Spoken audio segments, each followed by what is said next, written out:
So, jumping straight into it, we know who everyone on the panel is, and we're joined by very distinguished guests. I noticed a gentleman who's known by his goatee, Kofi Annan, sitting right at the front row. I suspect he's got a huge interest in this matter. And you, ladies and gentlemen, thank you very much for taking your time to come and join us. Jumping straight into it, Carlos Lopez, I want you to give us a bigger picture of Africa, but from these specific perspectives, which is where are we with regard to energy use and energy choice? Where are we with regard to climate change? Well, I'm not going to repeat some of the figures that have become quite familiar, like the fact that Africans are the least emitters and those who suffer the most from the consequences of climate change. I'm not going to repeat also that Africans have been trying to assert their agency in many vigorous ways over the last few years, including in COP21. And also the fact that Africa has been reflecting about the issues of climate change and its impact on structural transformation from different angles. Let me go into some of the controversies, because I think that will animate a bit the panel and we don't have much time. One of the controversies regards the exact outcomes of Paris. Normally when you have these big gatherings, they serve two purposes. One is to close on whatever agreements have been reached. So we have a stock of the consensus, the status of the consensus, I would like to say. And at the same time, you identify areas where there is no agreement, which means that you open a conversation. And that conversation has to be pursued. So if we really believe the major objectives of COP21, which was to reduce emissions in such a way that we can contribute to a lowering of the temperatures, or rather a rise of the temperatures below 2%, just by virtue of the contributions that have been declared by the countries themselves, if they were implemented, will be at 2.7%. But they are not going to be implemented because the record of implementation is very poor.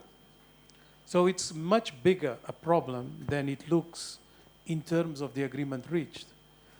If you take into account the Africans in this story, and I'm sure Mary is going to dwell on this, there is a real problem of climate injustice in the way Africans are treated as if it was the same level of responsibility for all parts of the world and all continents, and it's not the case.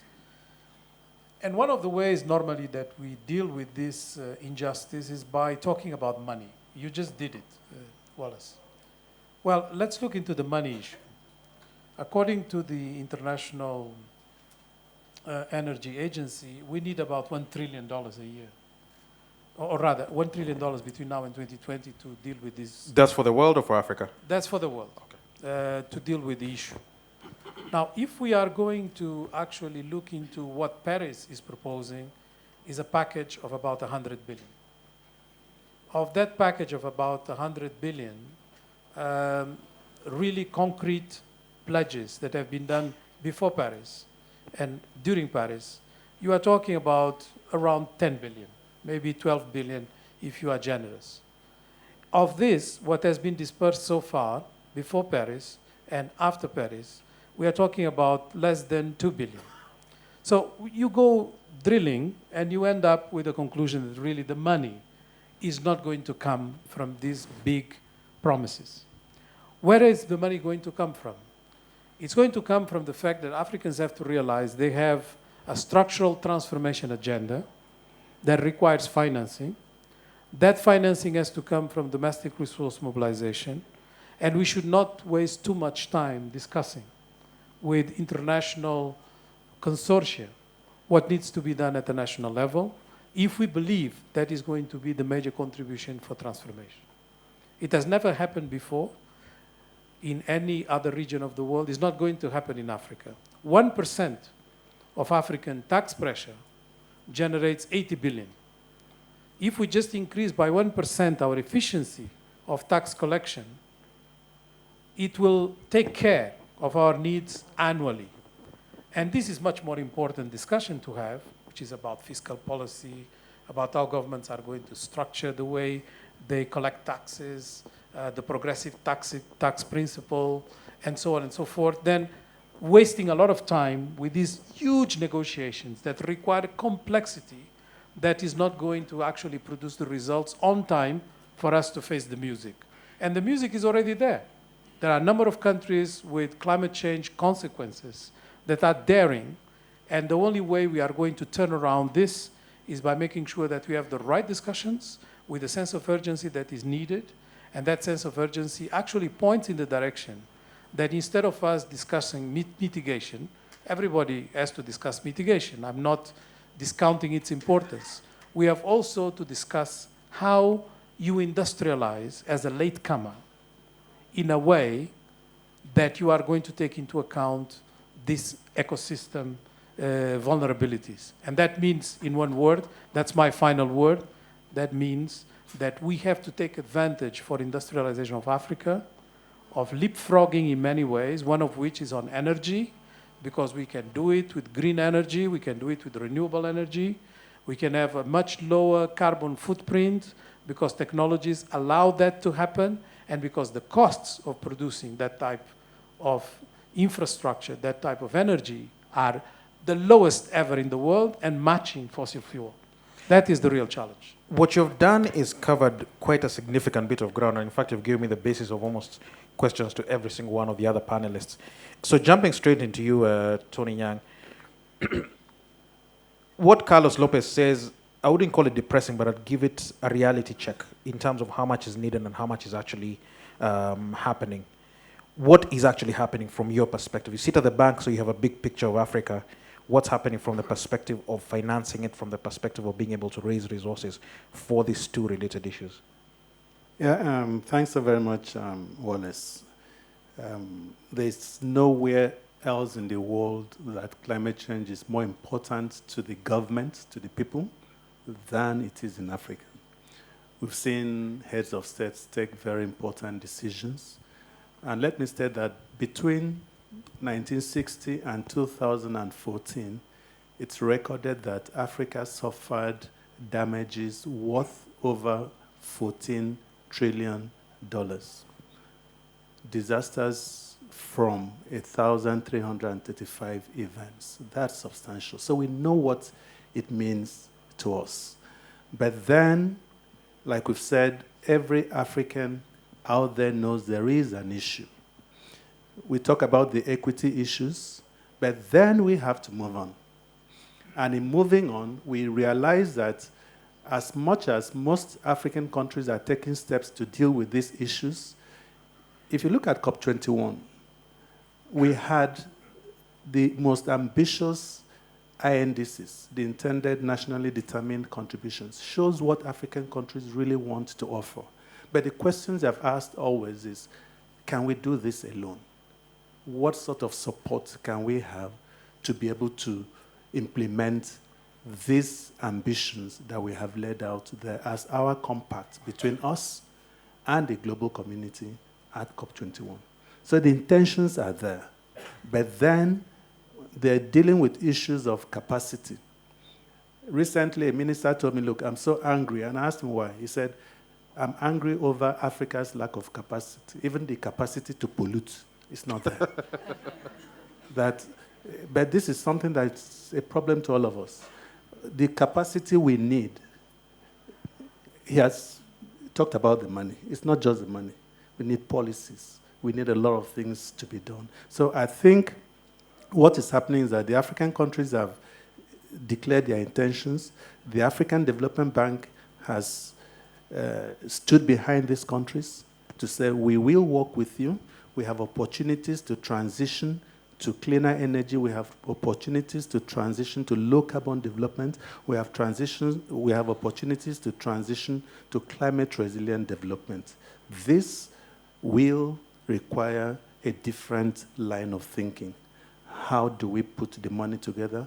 How do we put the skills together? How do we bring all that it takes for the means of implementation? Thank you. Thank you.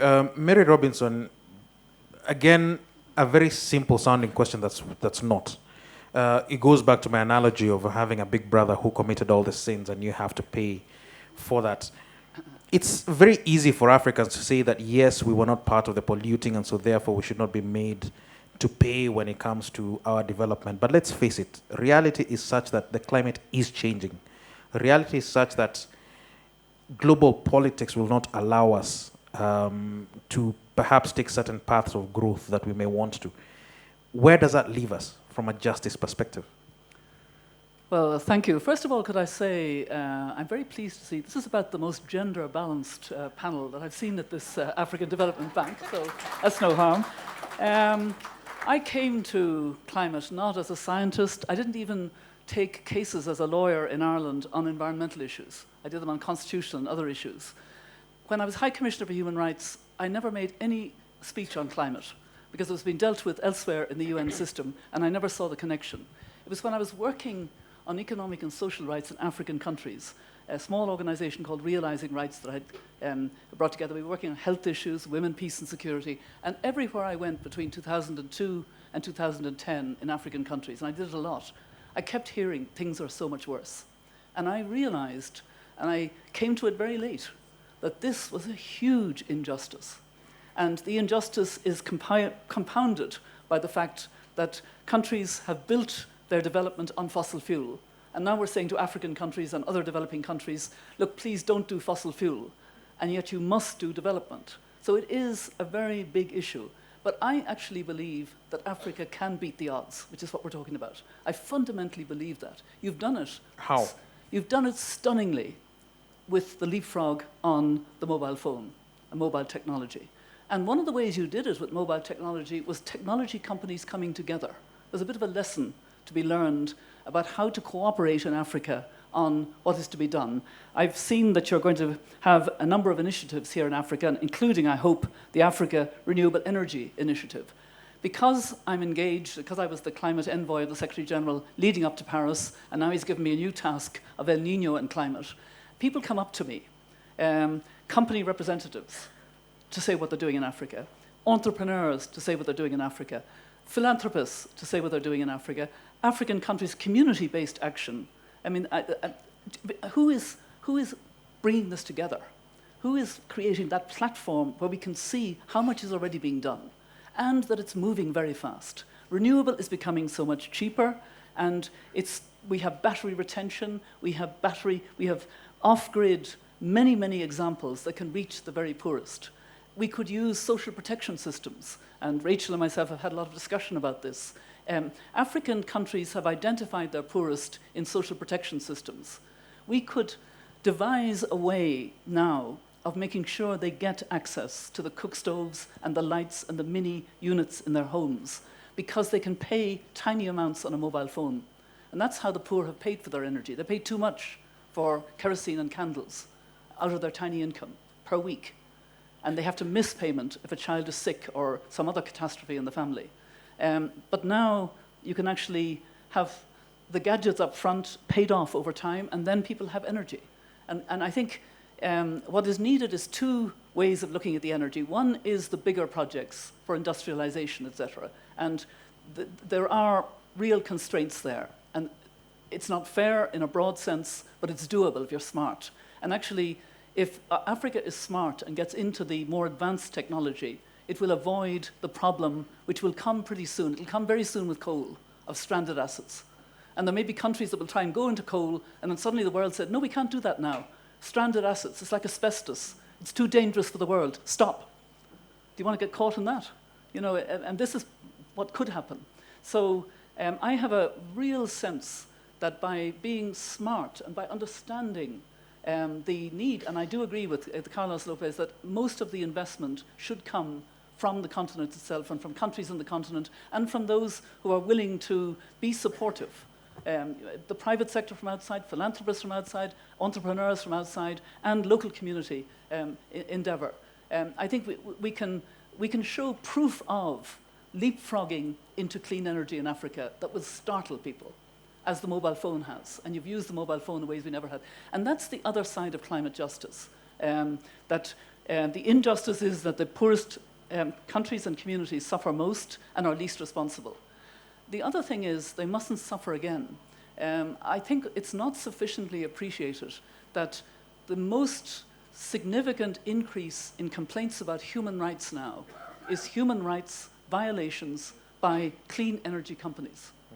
That's a startling statement, but it's what the Business and Human Rights Resource Centre tell me. And it's because they're doing it without consulting, they're overriding land rights of poor communities, and they're buying up, or it's without the consent of the community and without any regard for land rights or what people actually want in the local community. So we have to watch that. It has to be responsible investing.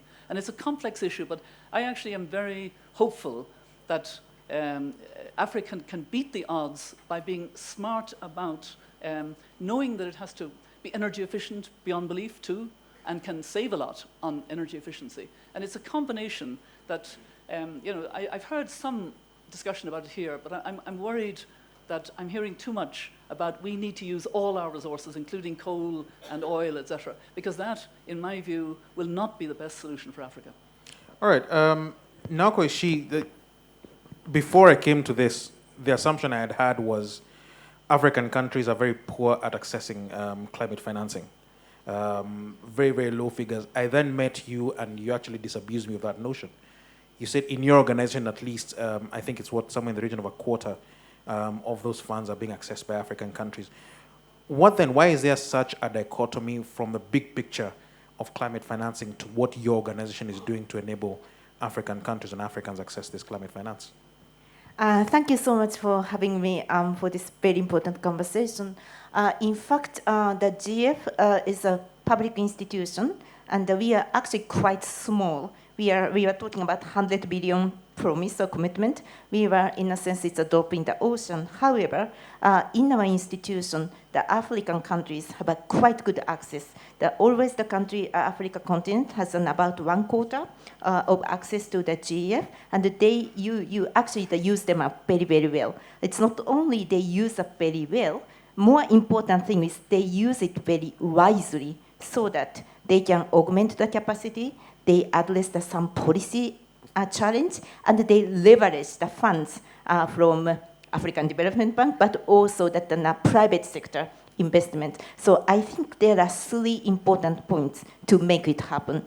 The first point, based on my own experience, is that we always make sure that our GF-supported project is very well aligned. Now the NDC, and also that the NDC also needs to be a broader part of national development strategy. So that we were talking about the need for structural transformation, and we always want to make sure that the African countries would use that the GF-supported project to support that kind of integration. And I think the ownership of the countries to have eyes on that angle is very, very important. It's one of the reasons why I think they use us very, very well.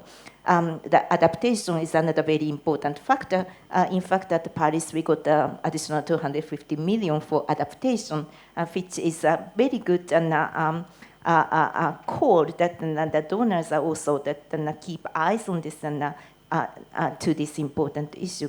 The second point, the element I want to also make sure I want to share with you is that the African countries use the GF resources very well for policy challenge. That for instance, the South Africa used us to introduce the feed-in tariff for wind. Then that a few years later, you see this boom of that wind energy in South Africa. So that to get the price of the renewable energy right and a feed-in tariff, or removal of fuel subsidy for fossil fuel, these are something we are supporting very, very strongly.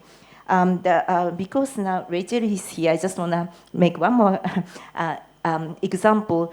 Under the C4, we were working together for energy efficiency accelerator. Under this, we actually team up with the private sector and to introduce a much higher standard for energy efficiency, so that we are promoting this private sector investment for air conditioners and refrigerator in South Africa and Tunisia. So it's a kind of a combination of working together with private and public to introduce the standard and to let a private business into the picture.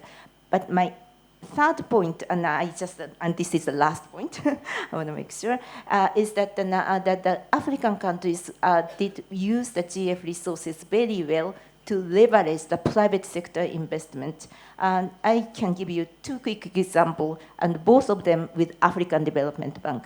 The first one is that together with AFDB, we created a renewable energy facility for sub-Saharan Africa. In this case, we put the 15 million as an equity, and so that this facility can go to institutional investors like a pension fund in Europe. So that we only put 15, but it actually already mobilized $500 million private sector investment in sub-Saharan renewable energy investment. The last example in this area is that we all know one of the problems is the lack of bankable pipeline of the bankable project. And here, that together with AFDB, we created the project preparation facility. This is a kind of revolving fund, so that we provide that resources upfront to finance, to provide resources for the project preparation. And once the project, for private sector, then once the project is successfully launched, this money is actually coming back to the fund so that we can finance the next line of bankable project. So this is another good example that you African countries use us very well to address the policy issue, the alignment of the strategy, and how to leverage the private sector funds to your own soil. So we would like to do more going forward with all of you. That's always a very good thing to you. We'd like to do more with all of you. Caroline, all that's been said here is all well and good. But on some level, there needs to be pressure from the publics to policymakers to governments. How do you ensure that climate, energy use, very related issues are the very core of the political questions? I think the last 3 years or so, by the last 3 years, I mean last year, this year, next year, is the biggest amount of elections in the African continent. I have seen none of those elections where climate change, where energy use has been an issue. It's a usual African politics. How do you make sure that this gets into those policy debates? Yeah, thanks very much for that difficult question. So good luck.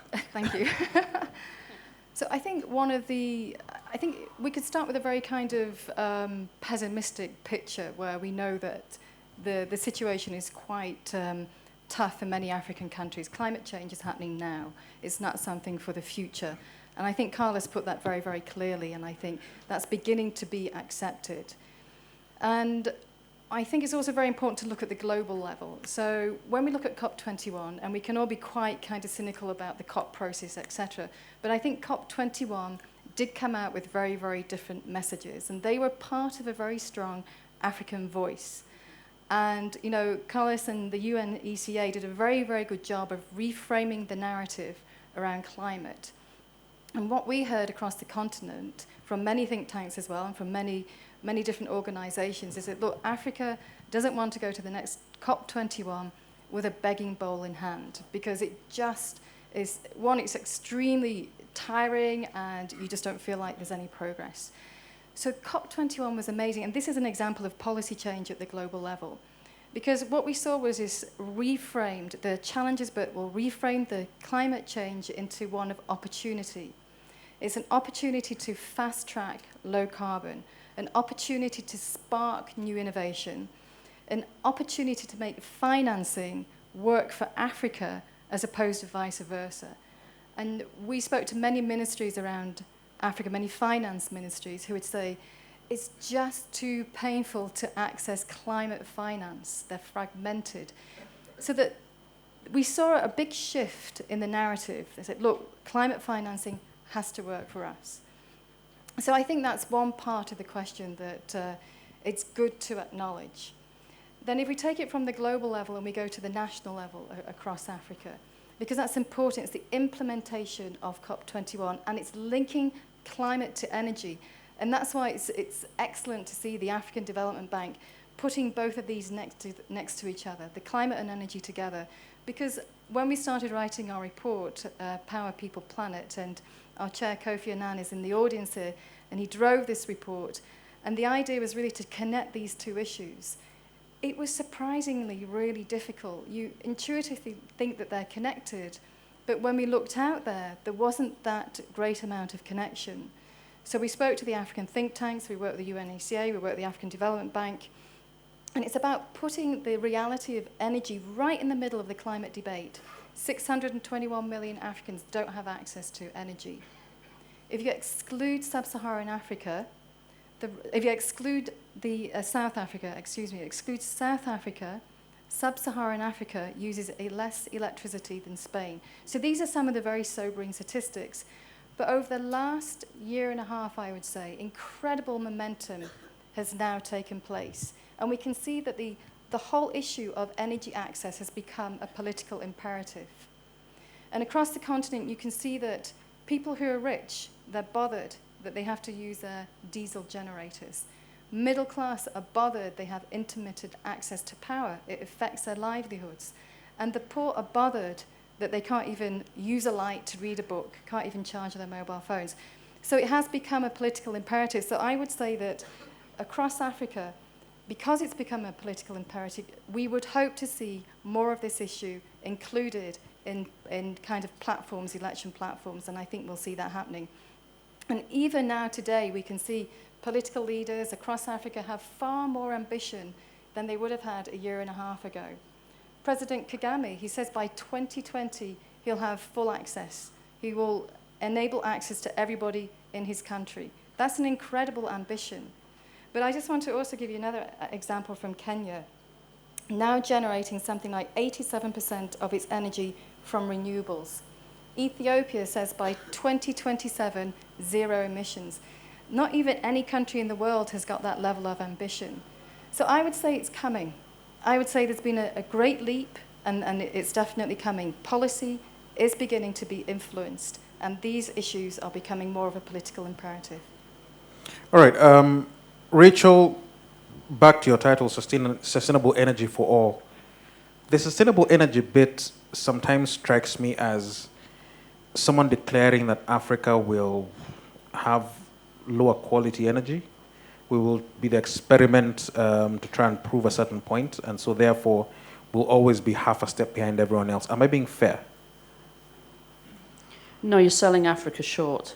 I think that the notion is that it is perfectly reasonable to not just hope, but to expect that Africa can power itself with the resource endowments that it has, and that's going to require regional integration as well as national vision and political leadership. That it can power itself more cleanly and more affordably than we ever thought possible because of the advances in technology, and that politically we have all declared internationally, but Africa led this debate, that we will not leave people behind. And so it is possible to imagine that we can, before 2030, when everybody agreed that this would happen, have sustainable energy for all. But what that means is that when you take it down to the national level and to the city level and to the planning level, right, the unit of account, the vision for energy, the energy transition, right, a transition to an energy system which is fair and provides everybody with power, and it's affordable, and it's for everyone, and it's cleaner, right? That's going to require management, integrated planning. It's going to require a vision of what the grid will be like, and the industrialization and the end use of that power, and the efficiency that will be needed to be built in right now so that we don't sort of have a clean grid and then very inefficient use at the end of it. And that we can match that with the technology and the business models available now and the financial interest in them with off-grid solutions, and then toggle between the two, the on-grid and the off-grid, and have those two meet. And I think when you listen to President Kenyatta and President Kagame yesterday, you could see big pieces of that vision already in place. And it's a question for me that the policy and the finance have to catch up with the technology. It's not that this is a pipe dream. This is actually within reach.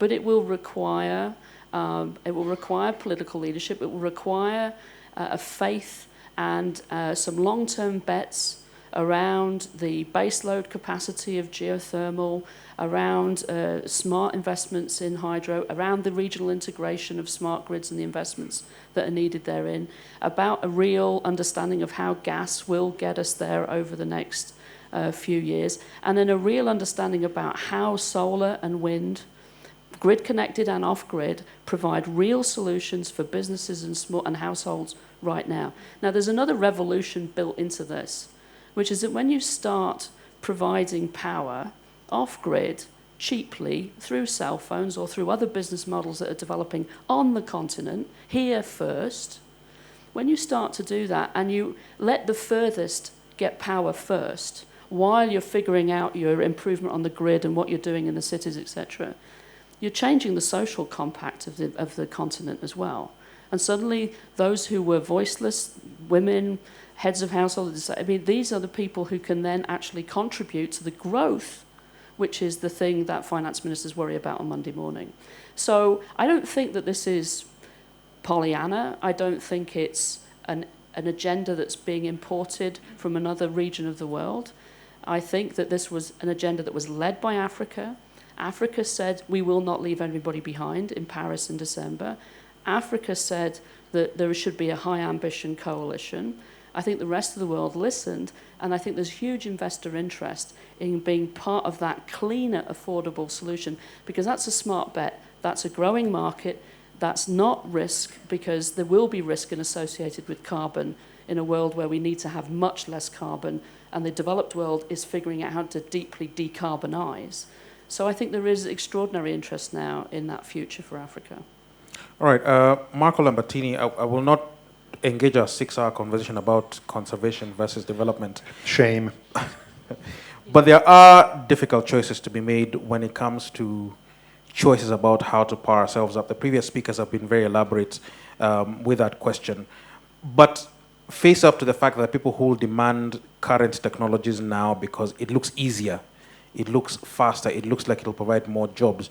How do you then counter that with the promises that are being made, the possibilities that are there, when the political pressure already exists to build a coal power plant, to go the dirty way? Right. So first of all, let me just maybe make a step back. And we talk a lot about what needs to change. Let's reflect what already has changed for a second, which is about, for me, really what we know today. Today we know. Today we know what the issues are, what the problems are coming from. We know exactly the consequences. We know actually, frankly, also the solutions. This is a completely different environment for where we were just 5 years ago. You said at the beginning, the problem statement is clear. But more than that, we know that we are all in it. And we know that, unfortunately and tragically, the developing economies and the poor communities are going to be the first and the hardest hit. We know all that. We don't only know it, we're beginning to feel it. And because we are a reactive species, not very good at long-term planning, now that we are actually feeling the impact of climate change on our skin, because April was the 14th in a row hottest month record, in our heart, because we're counting the needless loss of lives from extreme weather around the world, and in our wallet, increasingly, because the costs of climate change are real today, we're beginning to react. And this is the Paris response, I think. We know and we feel it, and we begin to respond. In some regions of the world, and Africa is one of those regions, clearly there is a deep sense of injustice because of the small contribution to emissions and the huge energy deficit these regions are suffering from. But I really hope, and I strongly invite, I was a little bit worried actually about some of the statements of some of the ministers in the inter-ministerial dialogue yesterday, because I think we need to really try not, for that reason, for that sense of injustice, to slide back into embracing the old model. Because frankly, it's like taking a medicine which is about to expire. We know that the fossil fuel-based model is not going to be viable in the next 30 years. Maybe, if you're lucky. And therefore, I think it is a question really of embracing, first of all, very clearly, the Paris vision. A new vision, and even more ambitious, perhaps, of the Paris vision, about developing entirely on a clean energy base. First of all, that clear vision, I think, is critical, and the message has got to be consistent and strong and coming from Africa as one voice.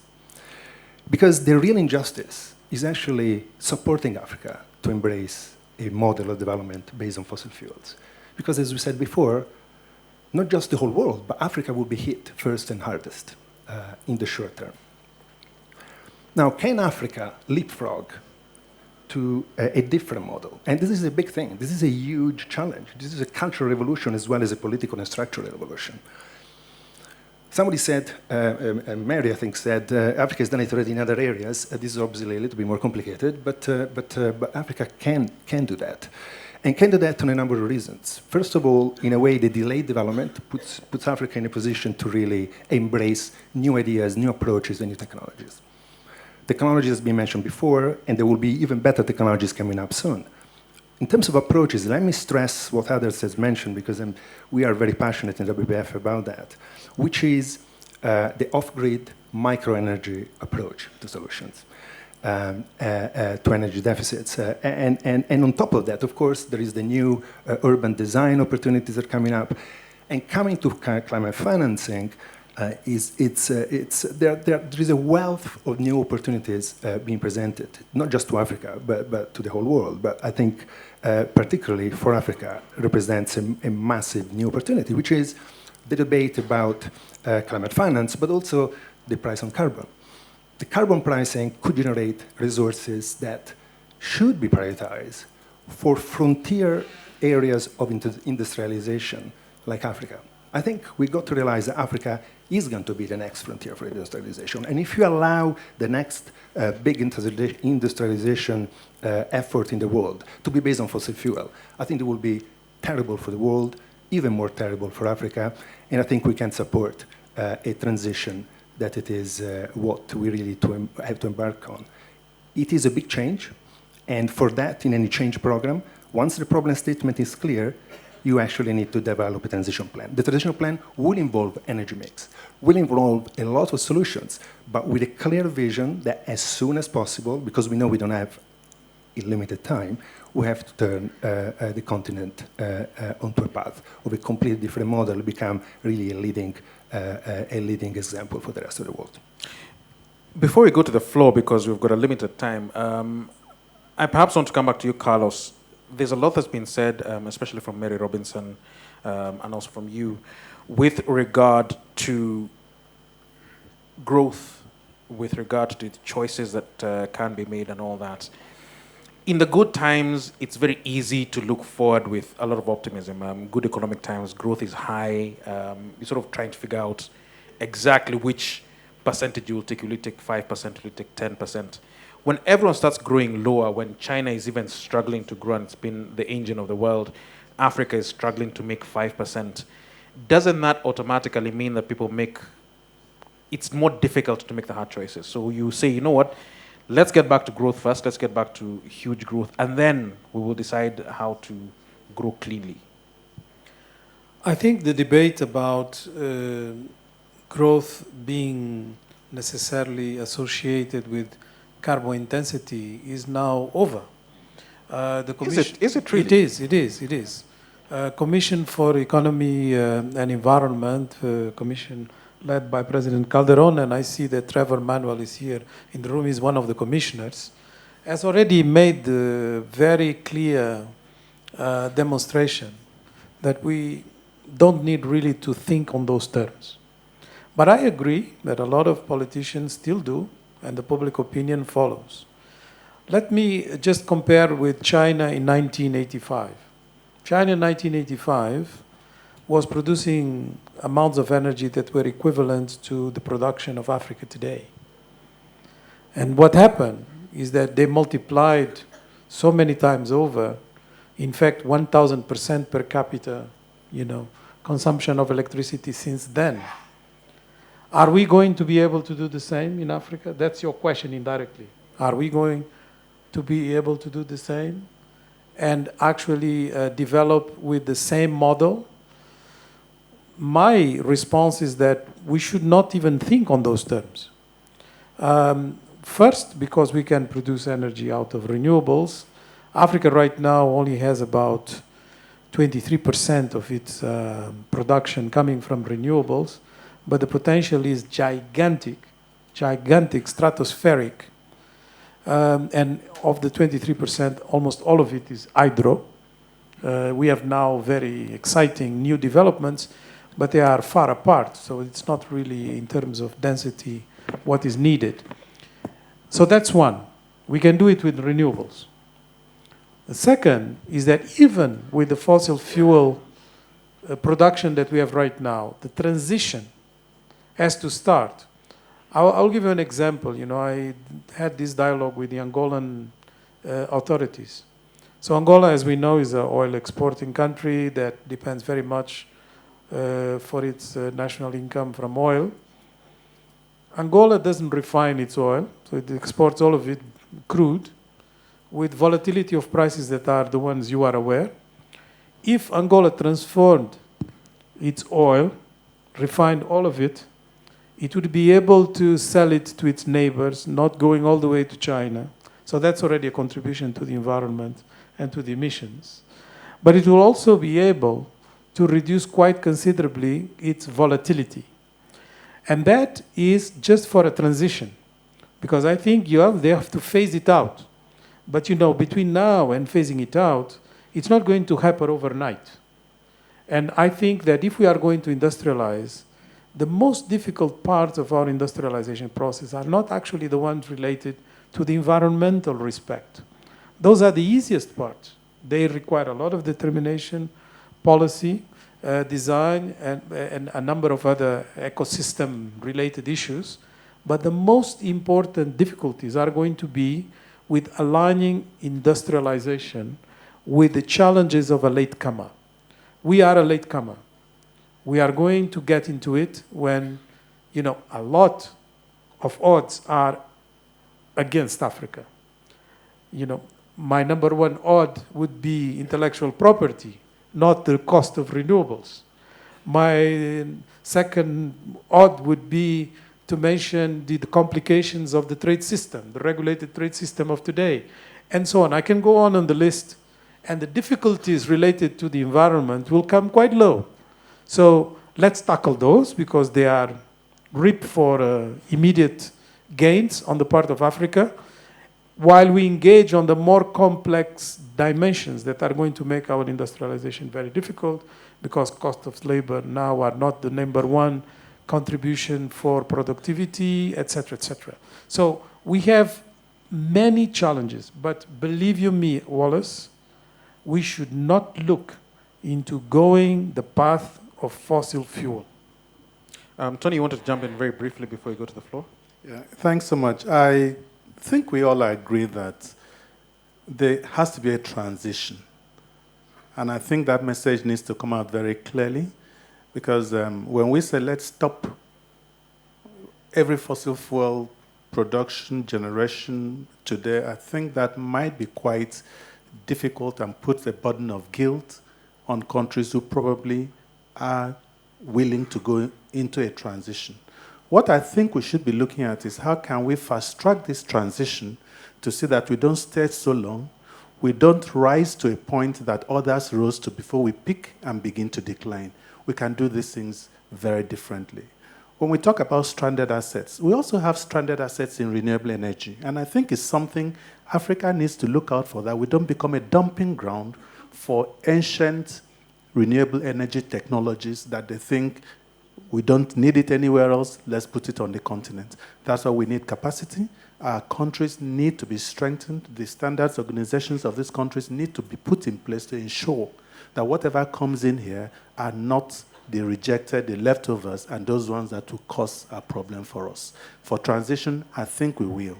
The African Development Bank is working very hard to encourage countries to progressively increase the renewable energy mix in their energy mix. So, but I think it is important that this message comes through.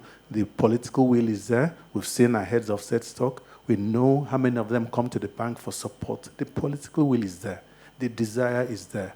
But we just need to understand with them that this has to be a transition. Thank you. All right. I very, very quickly want to come to the floor, and I must apologize as I begin that we will not be able to take every single question. We have a hard stop of 4:15. There's quite a number of panelists who will need to be in other panels. Thank you very much, Mr. Annan. So, coming to the floor, the rules are the usual ones. Please stand up, put your hand up first.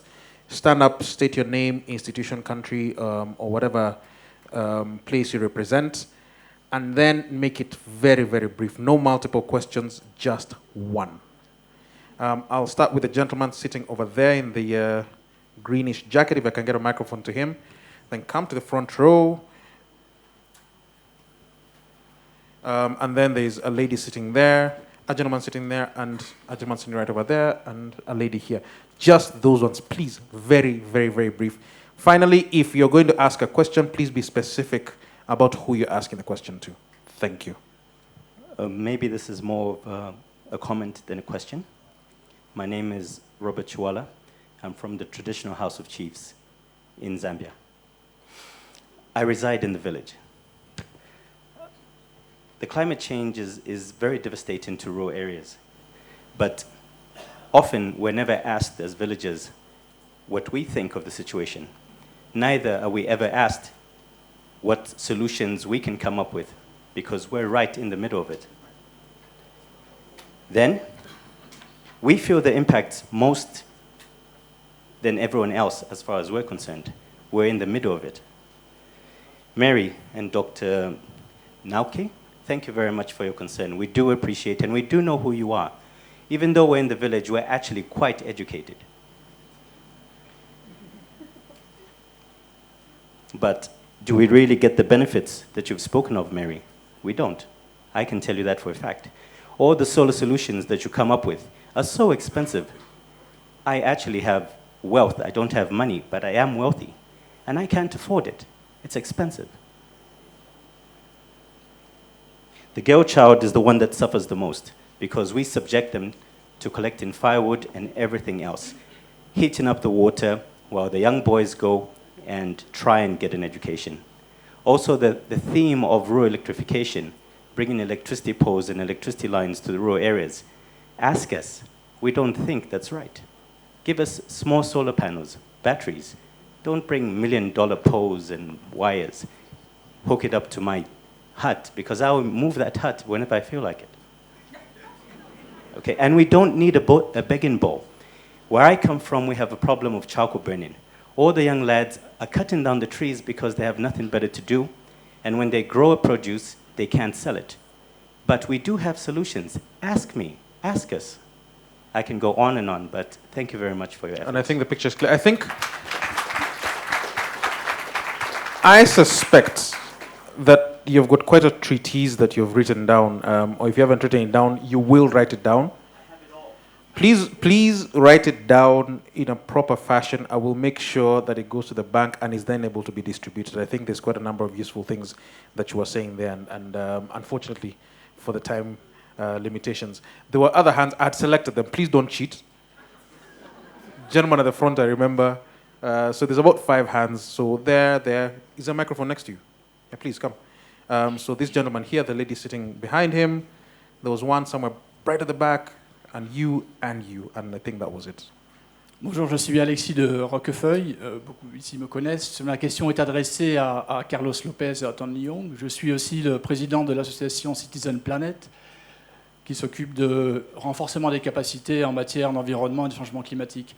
Je crois qu'il y a une question cruciale que nous devons nous poser. Est-ce que le changement climatique, et ça me rappelle une grande discussion que j'ai eue avec Anthony Young quand j'étais à la banque, a-t-il des causes de façon prédominante locale ou universelle ?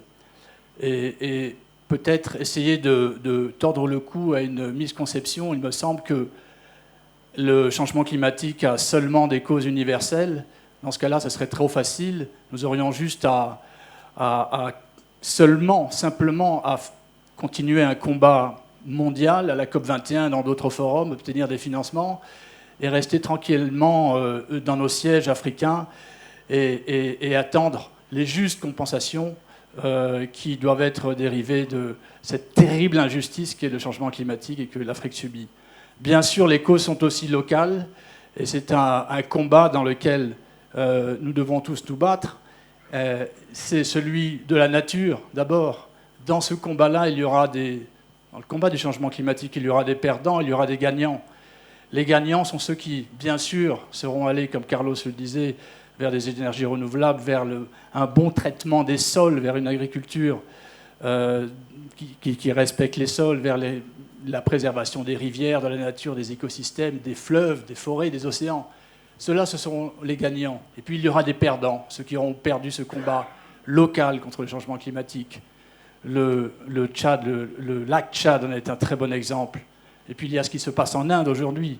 Un grand succès économique, la Chine également, et puis une terrible catastrophe qui menace la survie d'un grand nombre de ses habitants. Est-ce que le changement climatique n'est pas justement pour l'Afrique qui a préservé ses ressources naturelles, qui est le berceau de l'humanité, le berceau de l'humanisme et de la sagesse, dirait-on, en préservant cette nature, d'être à la pointe d'une nouvelle forme de développement qui sera celle qui permettrait la survie de l'humanité à très long terme, peut-être une arche de Noé?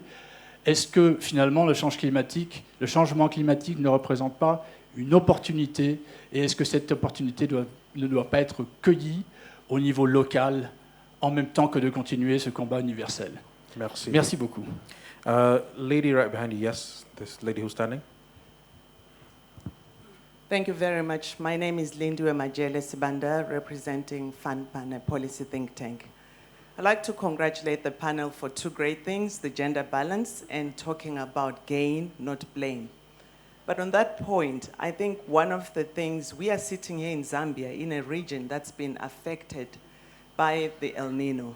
Right from the Horn of Africa to Southern Africa, we are in a mess. And Tony has spoken about resilience. How are we going to make sure that our communities, particularly the women, can bounce back with investments that will make them better off and be better prepared for the challenges of climate change? I speak about this. We've got a special envoy for El Nino and also for Tony from the bank. What programs can we put in place, particularly to address the women's plights, which have been highlighted by our smallholder farmer from Zambia? Thank you. All right, thank you. Coming to this side of the room, I'll probably give you my mic, it's faster. And then the microphone shall go back there. And I think there were two more. Hello, my name is Louise Sahon. I'm a freelance journalist based in Cairo, Egypt. And I have a question for Mrs. Caroline, actually. I've been looking at what Egypt is doing in terms of energy for the past few years. And since the country has become a net importer of energy, there's been a kind of schizophrenic approach.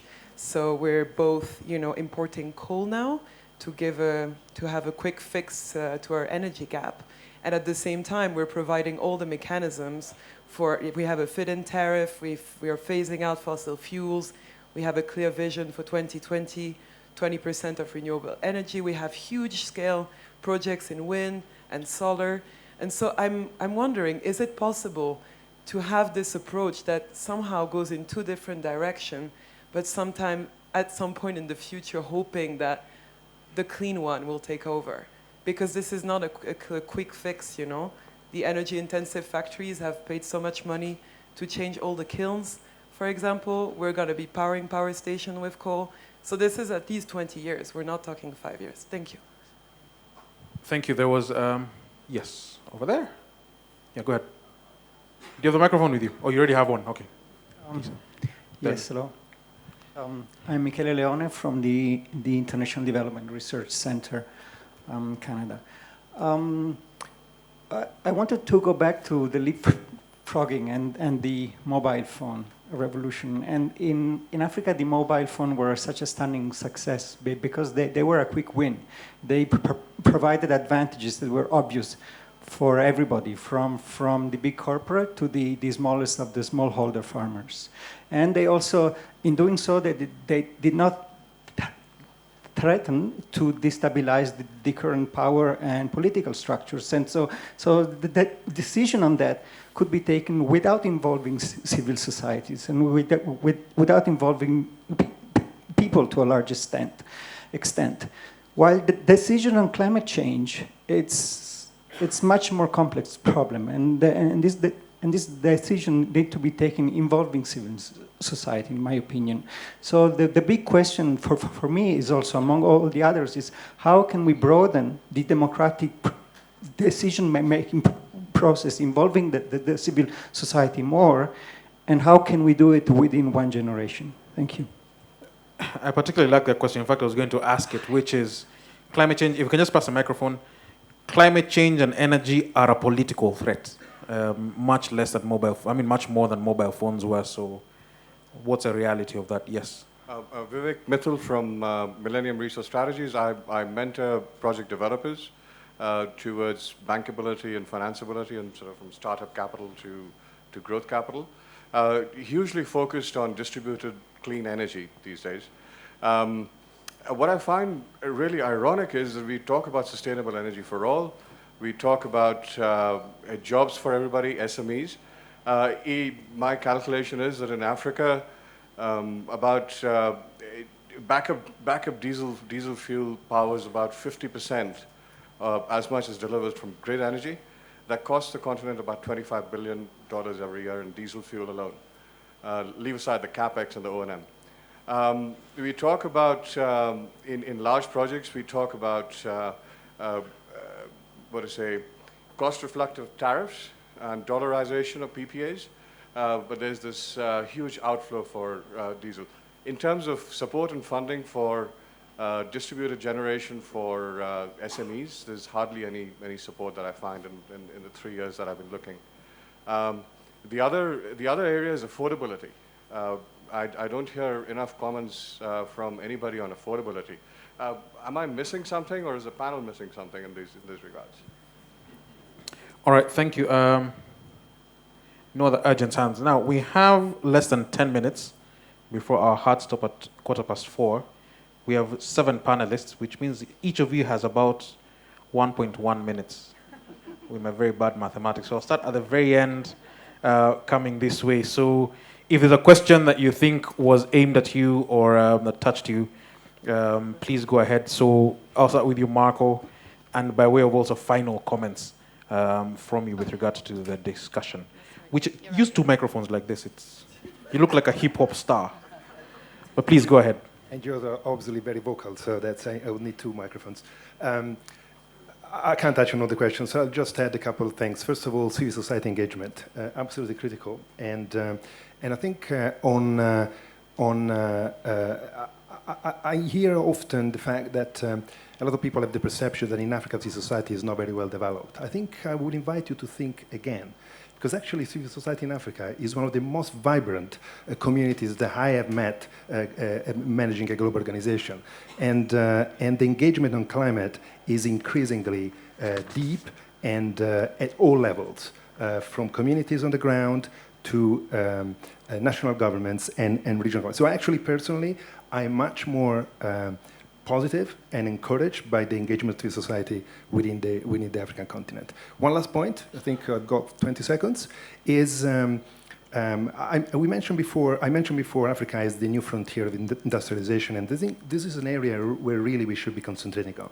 Investment in type of industrialization for Africa is an investment that really needs to get away from the temptation of building new coal power station. And we need to see in 5 years from now factories in Africa that produce made in Africa solar panels. This is what we have to see in terms of investment in the country. And these are part of the mix of strategies that would allow us to support Africa in the transition to clean energy. Thank you. Rachel, any question, response, or final comments, or both? Just a couple of comments. And there are to my friend from the village, there are here all of the, well, not all of them, but many of the pioneers who are bringing off-grid renewable energy at the village level, using different business models, sometimes using cell phones, sometimes not. They're here, they're in the margins of this meeting, and if any of them are in the room, they should stand up and come talk to you. But in your neighbouring countries, there is something really quite profound going on, which means that the business model, the technology, and the price come together so that you don't have to be at the last of the line while the grid is extended or while somebody doesn't ask you what solution you want. So I think that there is the beginning of a mix of solutions. I'm not Pollyanna about this. It isn't there for everybody right now. And yes, I think to the question about diesel, if you look at the countries that have taken an efficiency look at this, I think Rwanda, after a very short piece of analysis, understood that it could save tens of millions, hundreds of millions of dollars a year by building efficiency in. So while it still continues to rely on diesel for part of it, that cost can come down, and that's part of the transition that was being referred to. I think that the final thing I would say is that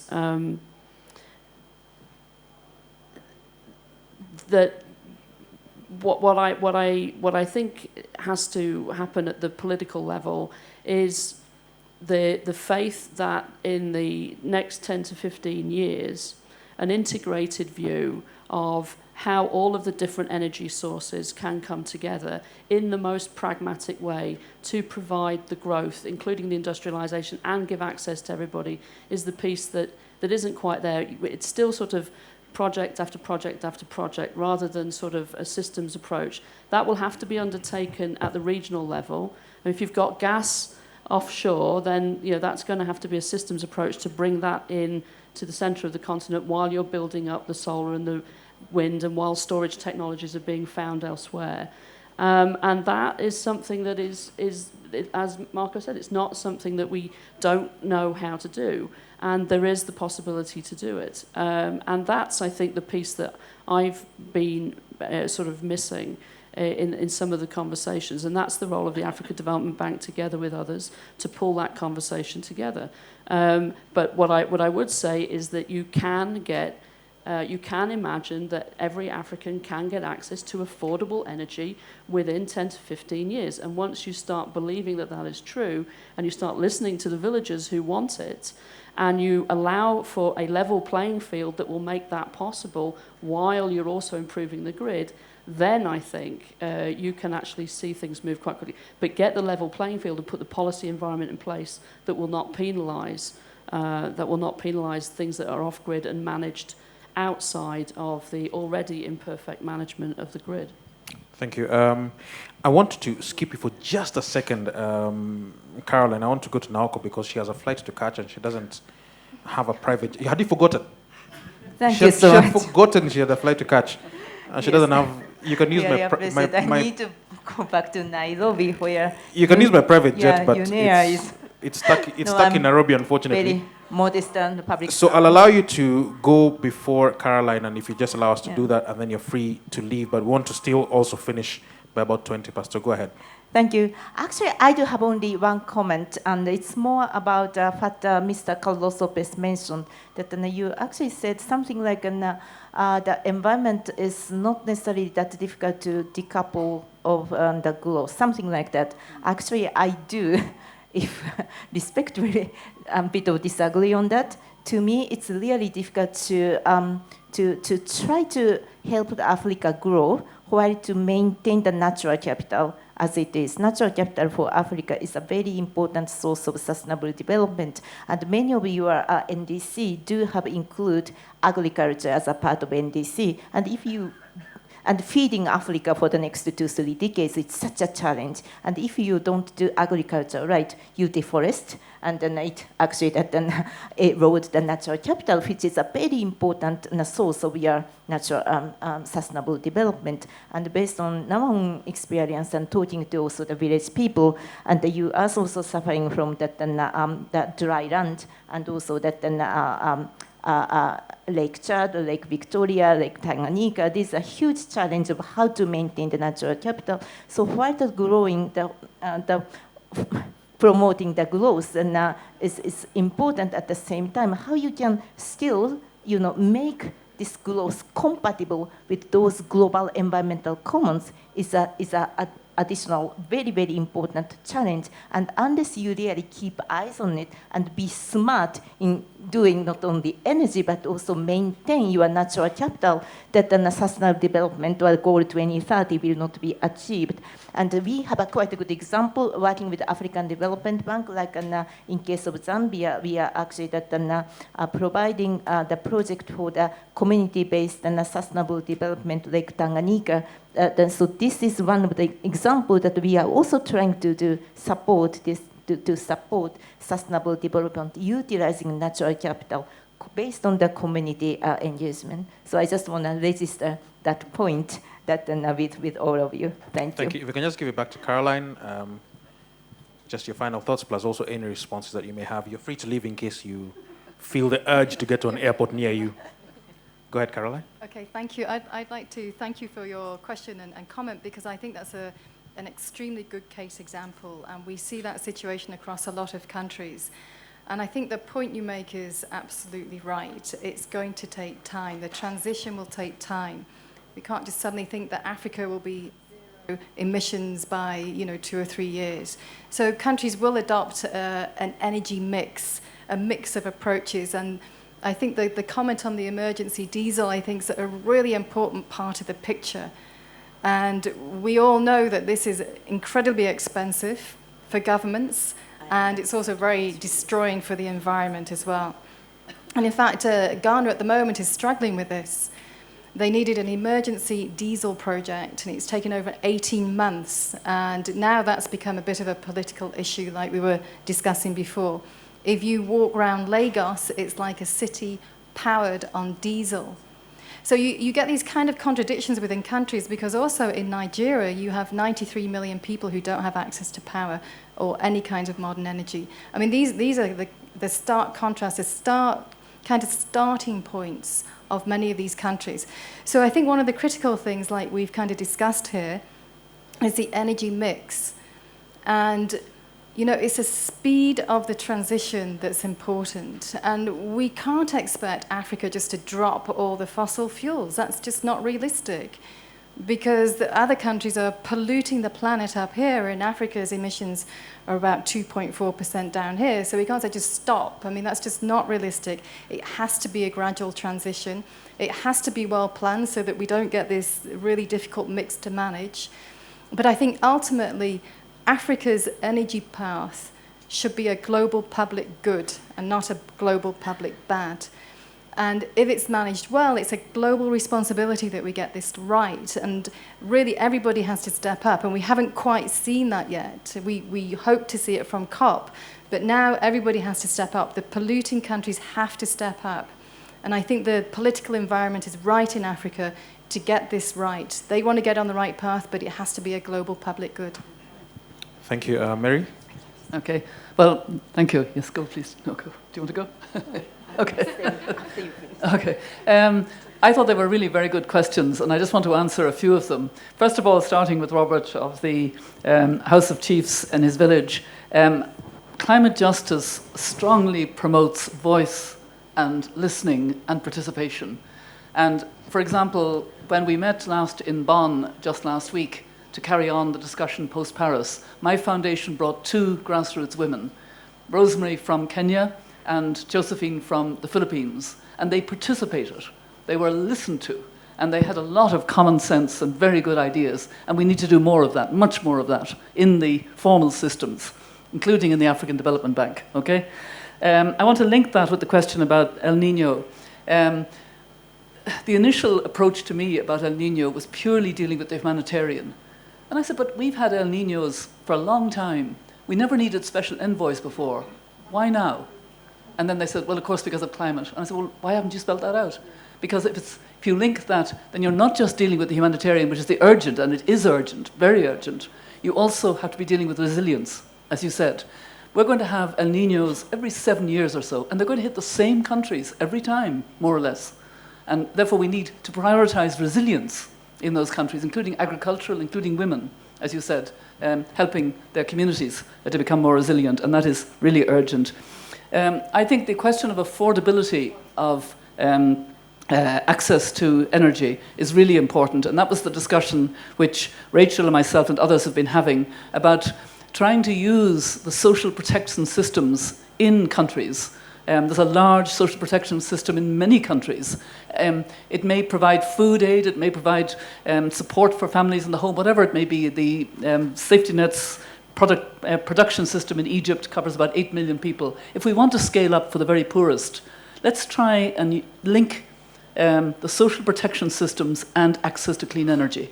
And that could make a huge difference to the very poorest and make them productive in the way that, that Rachel was talking about.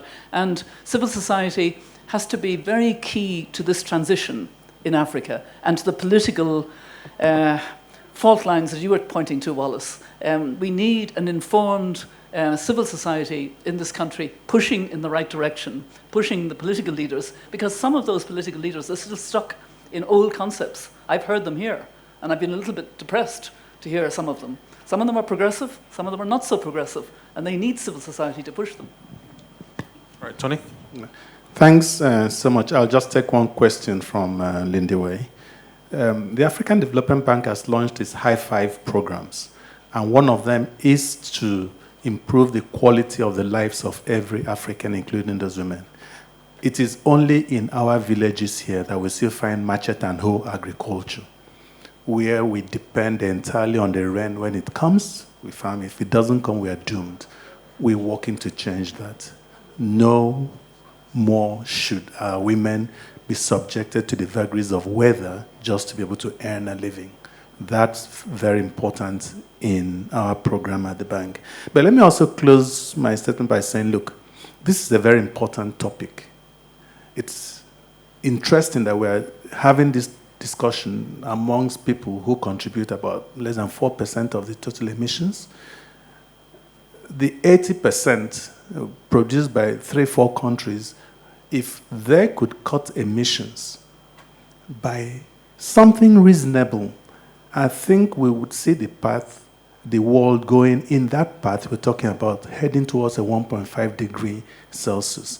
This is a global discussion, and I would encourage that this goes beyond just the Africans, back to the global community, that we are in very dire straits. We need to take very urgent decisions so that we don't find ourselves having these El Niños every 3 years rather than the 7 years we have now. Thank you. Carlos? Thank you. I'm not going to pick on Naoko because she left, but I have to reply, the right of reply. In fact, I think there is a misconception about what kind of emissions Africa is actually contributing today. A lot of people think, well, it's low, we know, but it's still partly produced by, let's say, modern types of emission. But it is not. It's actually poor types of emission. It's a lot of poor people emitting because they are cutting forests, they are doing things that they shouldn't do, but that's the only way they can get access to energy. What I'm saying is that if we go into decoupling, is basically increasing the use of energy by everybody, but in a modern way and with renewable energies. That's your decoupling. Second example is on agriculture. It is true that every region of the world has depleted part of its natural capital by basically industrializing and developing. Again, the misconception is that Africa has not done that. Africa has actually done more than others, but not for its own sake. It has been extracting, it has been exporting crude, so others have benefited from it, not the Africans. It has been depleting its natural capital, but not for the benefit of Africans. If we just complete the circle and continue to have exactly the same level of extraction, but with transformation, commodity-based industrialization, we have a completely different picture. On agricultural, the same. Yes, we have 60% of Africans depending on agriculture. But the reality is that this is one of the lowest productivities in the world. The yield per hectare is so low that it's shameful. And even with that very low-tech, inefficient production, we lose about 30% of the output because we can't conserve, we can't have the right logistics, we can't have the frigos, and all the rest. Bottom line, we always talk in Africa about the 60% arable land that is in reserve in Africa that is a blessing for the world. I'm not very concerned about the 60%. Honestly, I'm concerned about the low productivity of the current use.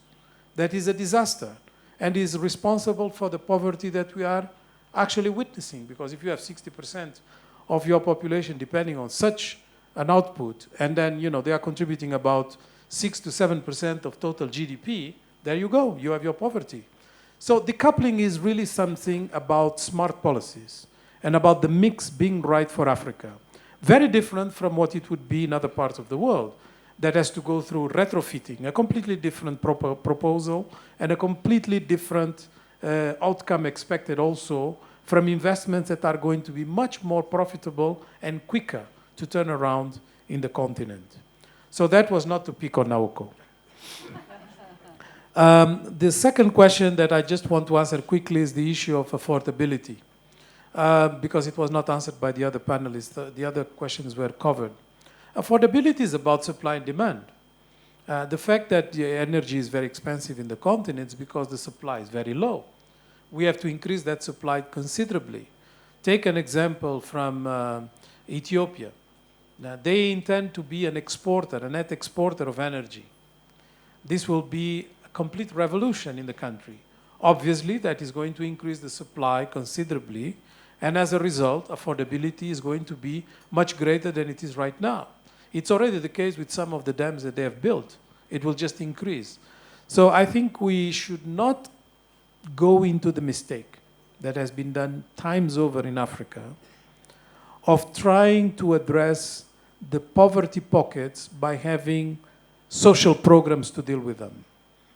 I have nothing against social programs, but I think we have wasted a lot of resources by not doing structural transformation of our economies and trying to just address the consequences of some of that lack of transformation, such as poverty reduction programs, food security programs. All these things are very noble, but let's not moralize the discussion.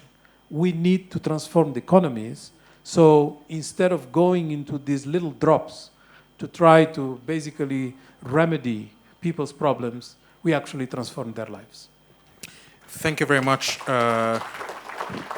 As a matter of fact, let's thank everyone who has been on the panel: Carlos Lopez, Anthony Nyong, Mary Robinson, Naoko Ishii, Marco Lambertini, Rachel Kite, and Caroline Kende-Robb. I think a big hand to our panelists and to all of you, plus some of the questions you've asked, which have really contributed to this debate. We apologize again that because of the brevity of time that we had with us, we were not able to exhaust, even come close to exhausting the question. But I think this is one that will be animating us, which is about beating the odds. Will be animating our discussions for a long time to come. The conversations do continue online and offline, but for now, thank you for being with us. Thank you for this afternoon. Thank you for giving us your time. Good afternoon.